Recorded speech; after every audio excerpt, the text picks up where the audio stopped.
aqui é a Belanine do Criptografando Sonhos. É a terceira vez que eu tô tentando gravar esse vídeo porque eu acho que eu sou completamente incapaz de falar de um autor tão brilhante, tão fantástico, tão encantador, tão poético quanto Mia Couto antes de nascer o mundo. Eu passei quase 3 semanas lendo essa obra e se a gente parar pra pensar, ela é bem fininha. Livros dessa quantidade de páginas, que não chegam nem a 300, eu leio em uma semana. Só que Mia Couto, esse cara é um gênio, ele é maravilhoso. E eu me pergunto por que eu demorei tanto para ler Mia Couto, sendo que ele é brilhante, um poeta. Ele vai contar a história da família do Silvestre Vitalício. E o Silvestre, ele tá viúvo e ele foi junto dos filhos e dos 2 compadres dele, o aproximado e o Zacaria, pro meio do nada. E esse meio do nada ele vai chamar de Jesusalém, uma terra que ele fala que é para ver se Jesus aparece e se consegue abençoar a vida deles. Porque ele tá totalmente desacreditado no mundo, desacreditado nas pessoas, desacreditado no amor. E ele tá sofrendo muito com a morte da esposa. Quem conta essa história, na verdade, é o filho mais novo, o Monito. E tem o filho mais velho, que ele é bem diferente do filho mais novo. Eu vou colocar o nome dele aqui embaixo, porque eu sou incapaz de falar o nome desse garoto.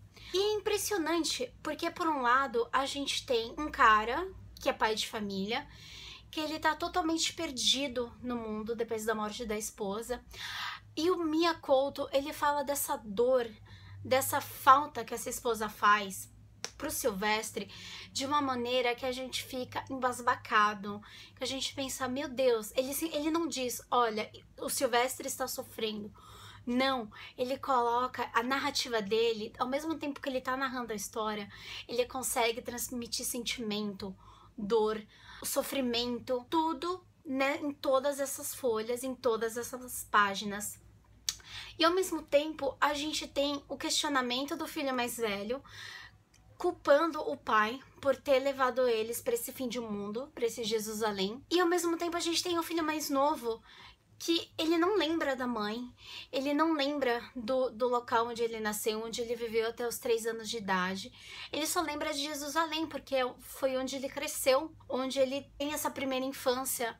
E ele acha que ele está aproveitando a infância, que ele está vivendo.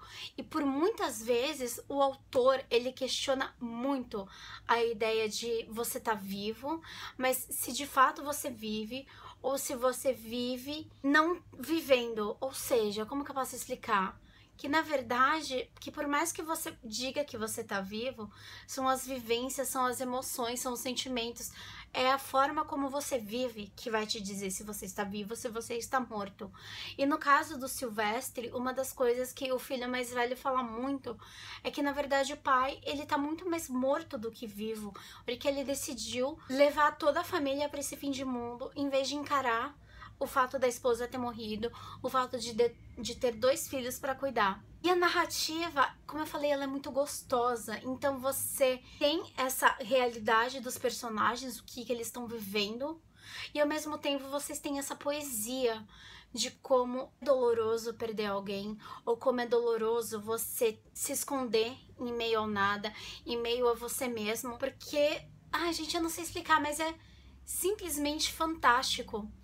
E é claro que a gente vai descobrir mais sobre essa família ao decorrer do livro, da mesma forma que por se tratar da África, se vocês não sabem, a África é um continente que vive em guerra todos os dias. E a ONU sabe disso, sabe que os países menos desenvolvidos da África são os que possuem mais conflito de regiões, justamente porque a colonização africana desse continente foi, na verdade, uma verdadeira bagunça, mais do que foi aqui pra gente, pra nós brasileiros.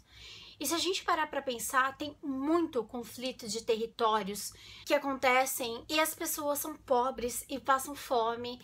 E mesmo assim, mesmo o Mia Couto falando sobre um problema de uma família totalmente desestruturada e sofrendo com a morte da esposa e mãe, ele ainda comenta sobre a guerra, ele comenta sobre o que é estar dentro do serviço militar e você lutando pela sua pátria, mas ao mesmo tempo quem foi pra guerra pergunta por que raios tá lutando por uma pátria que não tá te dando nada em troca, que você não vê benefício nenhum. Então é simplesmente maravilhoso esse livro. Esse autor, ele é perfeito, maravilhoso. Eu recomendo para vocês lerem, mas leem devagar, vão analisando, vocês vão conseguir. Eu admito, assim, no começo, ler Minha Couto não é fácil, primeiro porque é um português diferente do nosso português. Então a escrita, ela é um pouco diferente e ela não soa tão simples, não tão familiar pra gente como nós estamos acostumados, mas conforme você vai lendo e você vai vendo a narrativa e você vai vendo o desenvolvimento da história junto com poesia, você começa a ficar tão encantado e você entra tanto na história que você simplesmente não consegue parar, você não consegue largar o livro, nem que seja por um minutinho. Então, várias vezes, por mais que eu lesse muito devagarzinho, às vezes era tarde da noite, pensava, eu quero continuar lendo a Minha Couto porque ele é brilhante. E todas essas marcações que eu fiz é porque, assim, era inevitável. A cada 2 parágrafos eu achava um trecho maravilhoso, um trecho lindo falando sobre vida, sobre morte, sobre viver, sobre o que é estar vivo, sobre o que é se sentir vivo. Eu achei brilhante, muito gostoso, então eu recomendo muito que vocês leiam Minha Couto.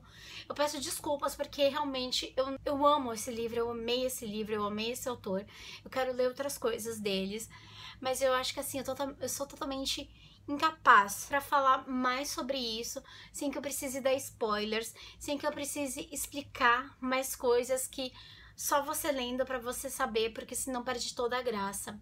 E ao decorrer do livro, a gente acaba conhecendo todos os personagens a fundo e a gente vai entender por que o Silvestre Vitalício, ele decidiu ir com essas crianças para esse lugar totalmente isolado, por que o tio aproximado e o compadre Zacarias, eles estão com ele. Qual que foi o grande problema, além, é claro, da morte da esposa, mas a forma como ela morreu e como isso impactou na vida do Silvestre. É simplesmente brilhante. Leiam, curtam, aproveitem. Desculpa se a resenha tá tão rápida, mas é porque se eu falar mais alguma coisa, com certeza eu vou acabar dando spoilers pra vocês, e essa não é a minha intenção. Então, conheçam o trabalho do Minha Couto, leiam. Se for o caso, leiam livros que tenham contos, pequenos contos, que talvez seja mais fácil. Não desistam por causa da escrita, porque no segundo capítulo você já tá super acostumado e você já vai querer ler mais e mais. Então, aproveitem. Beijos e até a próxima!